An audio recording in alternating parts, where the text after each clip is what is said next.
Hello दोस्तों। तो चलिए हम लोग वापस आ चुके हैं। थोड़ा सा इसमें मैं बीच में थोड़ा बिजी था, इसीलिए कोई भी क्लासेस मैं नहीं ले पा रहा था।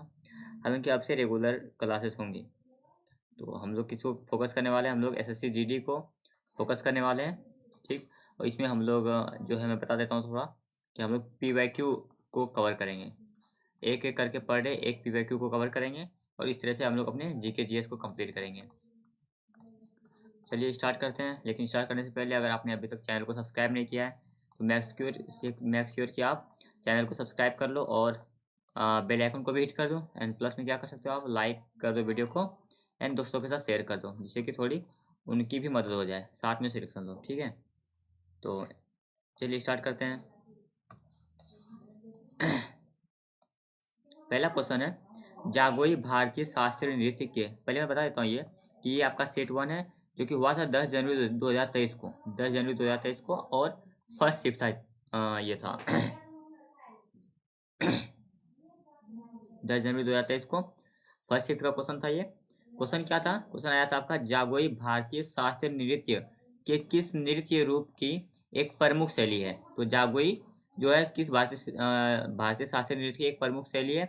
जागोई जो है ना, ये आपका मणिपुर का एक नृत्य शैली है। मणिपुरी नृत्य शैली में से एक है जागोई। अगला क्वेश्चन है आपका, जीवाश्म ईंधन के जलने से होने वाले प्रदूषण को कम करने के लिए, जीवाश्म ईंधन जब जलता है प्रदूषण होता है, उसको कम करने के लिए कम करने के तरीके की पहचान करें। तो कौन सा तरीका है जिससे कि जीवाश्म ईंधन में जो होने वाला प्रदूषण है उसको कम किया जा सकता है? वो क्या है? दहन प्रक्रिया की दक्षता में वृद्धि करके। क्या? दहन प्रक्रिया की दक्षता में वृद्धि करके। अगला क्वेश्चन है आपका, तपन कुमार पटनायक ने किस नृत्य शैली में संगीत नाटक अकादमी पुरस्कार जीता है? तो आपका तपन कुमार पटनायक जो है ये आपका संगीत आपका सॉरी छऊ छऊ में आपका संगीत नाटक अकादमी पुरस्कार जीता है छऊ से। चलिए अगला क्वेश्चन देखते हैं। अगला क्वेश्चन आपका, 1958 में डोवर से कैलिस तक इंग्लिश चैनल को पार करने वाले पहले भारतीय कौन थे, जो 1966 में एक कैलेंडर वर्ष में 5 महाद्वीपों के महासागरों में तैराकी करने वाले एकमात्र व्यक्ति भी थे? ये कौन थे? ये आपके मिहिर सेन थे। मिहिर सेन आपका जो है इसने क्या किया था, डोवर से कैलिस तक इंग्लिश चैनल को पार किया था। और साथ में ही 1966 में क्या किया था इसने, एक कैलेंडर वर्ष में 5 महाद्वीपों के महासागरों में तैराकी करने वाले एकमात्र व्यक्ति भी थे ये मिहिर सेन। अगला क्वेश्चन आपका, महात्मा गांधी नई श्रृंखला के 2000 रुपए के बैंक नोट के पृष्ठ भाग पर डैश का चित्र है? तो 2000 का जो नोट है उसके जो पृष्ठ उसके ऊपर जो है किसका नोट है? उसके ऊपर आपका मंगलयान का नोट है। किसका? मंगलयान का है। मंगलयान का चित्र बनाया 2000 के नोट के ऊपर, वही पूछा है। तो इससे आपको क्या याद, आपको पता चलता है कि आपका जितना भी नोट है ना, जितने भी नोट है उसके ऊपर कौन कौन सा चित्र है, ये आप उसको कवर कर लीजिएगा एक बार। किसने सितंबर 2022 में कोच्चि में भारत के पहले स्वदेशी एयरक्राफ्ट कैरियर आईएनएस विक्रांत को प्रमाणित किया? किसने किया है? नरेंद्र मोदी ने किया है। आपका नरेंद्र मोदी ने कोच्चि में जो हुआ था भारत के पहले स्वदेशी एयरक्राफ्ट कैरियर आईएनएस विक्रांत को प्रमाणित किया था। अगला क्वेश्चन देखते हैं, जैसे एक करंट अफेयर क्वेश्चन था। अगला क्वेश्चन है आपका, कौन सी अक्षांश रेखा भारत के मध्य से होकर गुजरती है जो देश की जलवायु को प्रभावित करती है? तो ये आपका कर्क रेखा है। कर्क रेखा भारत के मध्य से होकर गुजरती है और जो कर्क रेखा ही है जो देश की जो जलवायु है उसको प्रभावित करती है। आपको क्या करना है, आपको कमेंट करके बताना है कि कर्क रेखा किस किस राज्य से गुजरती है। चलिए अगला क्वेश्चन आपका, किस मौर्य राजा के शासनकाल में कलिंग का युद्ध लड़ा गया था? कलिंग का युद्ध लड़ा कब गया था? 261 बीसी में लड़ा गया था, है ना? और किस राजा के शासनकाल में लड़ा गया था? तो ये सम्राट अशोक के शासनकाल में लड़ा गया था। चलिए अगला क्वेश्चन आपका, भारत में पहली संपूर्ण जनगणना कब की गई थी? तो भारत की जो पहली संपूर्ण जनगणना है ना, वो 1881 में किया गया था। और किसके समय में किया गया था? लॉर्ड मेयो के समय में किया गया था। चलिए अगला क्वेश्चन है आपका। अगला क्वेश्चन क्या है आपका, अगस्त 2022 में उत्तराखंड सरकार के राज्य ब्रांड एम्बेसडर के रूप में किसे नियुक्त किया गया था? तो आपका ऋषभ पंत को नियुक्त किया गया था। उत्तराखंड सरकार ने ऋषभ पंत को राज्य ब्रांड एम्बेसडर के रूप में नियुक्त किया था। अगला क्वेश्चन है आपका, भारत के राष्ट्रपति का चुनाव डैश द्वारा किया जाता है? तो भारत के जो राष्ट्रपति है उनका चुनाव किसके द्वारा किया जाता है? तो संसद के दोनों सदनों यानी कि लोकसभा और राज्यसभा के निर्वाचित सदस्यों और राज्य विधानसभाओं के द्वारा चुना जाता है राष्ट्रपति को। किससे? संसद के जो दोनों सदन होते हैं ना, लोकसभा और राज्यसभा, इन दोनों के जो मेंबर होते हैं ये, प्लस में कौन, राज्य के विधानसभा जो होते हैं लेजिस्लेटिव असेंबली, उसके जो मेंबर होते हैं वो भी भारत के राष्ट्रपति चुनाव में भाग लेते हैं।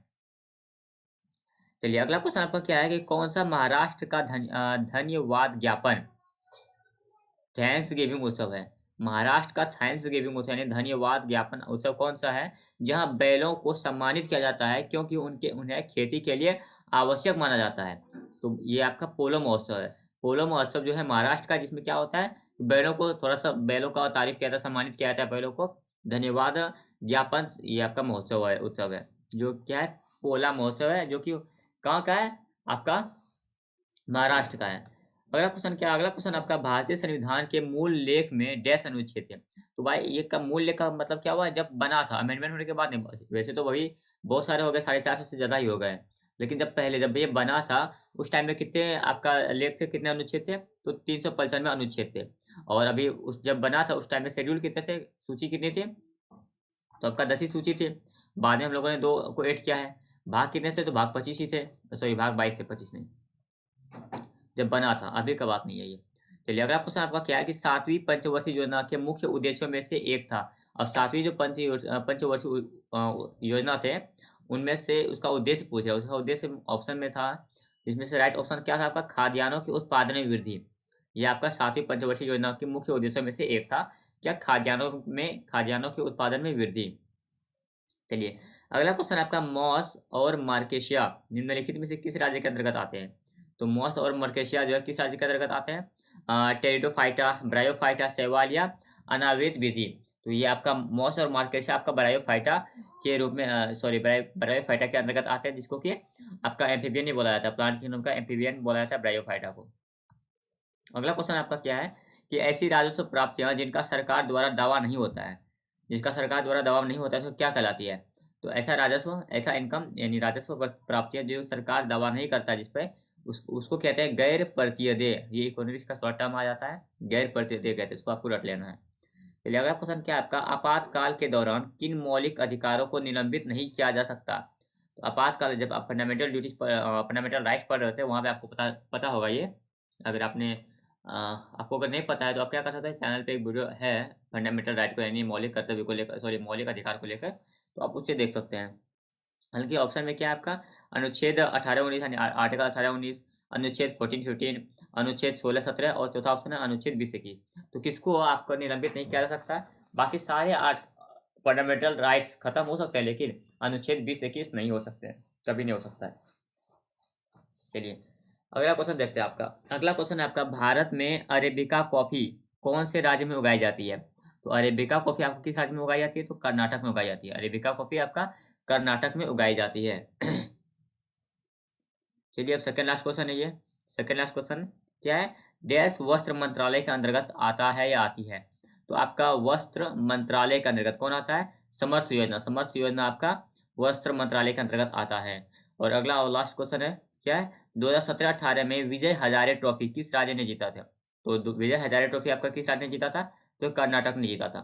तो आई होप कि ये वीडियो आपको पसंद आया होगा और हेल्पफुल भी लगा होगा। अगर ये ज़रा सा भी आपको हेल्पफुल लग रहा है तो आप क्या कर सकते हैं, इस चैनल को सब्सक्राइब कर लीजिए, लाइक शेयर कर दीजिए वीडियो को और शेयर कर दीजिए। और इसी तरह से हम लोग जीके की जीएस को करने वाले हैं। आपको पता होना चाहिए कि जीके जीएस को करने का पीवाईक्यू से बेटर ऑप्शन कुछ नहीं हो सकता है।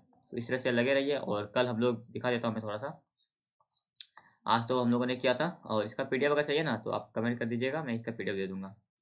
आज हम लोगों ने देख सकते हैं कि आज हम लोगों ने किया था 10 जनवरी 2023 का फर्स्ट शिफ्ट, और कल हम लोग करेंगे 10 जनवरी 2023 का सेकेंड शिफ्ट। इस तरह से हम लोग इसको कंप्लीट करने वाले हैं, ठीक है।